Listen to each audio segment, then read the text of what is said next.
જૂનાગઢ જિલ્લાના માળિયાહાટીના શહેરમાં દીપડાની દહેશત યથાવત રહેતા સ્થાનિક લોકોમાં ભારે ભયનો માહોલ જોવા મળી રહ્યો છે।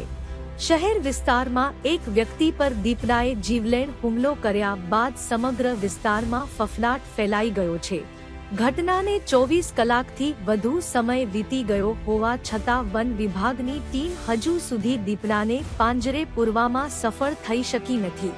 દીપડાને પકડવા માટે અલગ-અલગ સ્થળોએ પાંજરા ગોઠવવામાં આવ્યા છે તેમજ વન વિભાગની ટીમ સતત પેટ્રોલિંગ અને સર્ચ ઓપરેશન ચલાવી રહી છે, પરંતુ હજુ સુધી કોઈ સફળતા મળી નથી। દીપડાની દહેશતના કારણે લોકોમાં ભારે ભય ફેલાયો છે અને લોકો જરૂરી કામ સિવાય ઘર બહાર નીકળવાનું ટાળી રહ્યા છે। ખાસ કરીને સાંજ અને રાત્રિના સમયે સ્થાનિકોમાં વધુ ચિંતા જોવા મળી રહી છે।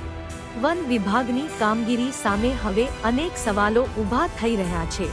સ્થાનિક લોકોએ દીપડાને વહેલી તકે પકડવાની માંગ ઉઠાવી છે, જેથી શહેરના લોકો ભયમુક્ત બની શકે।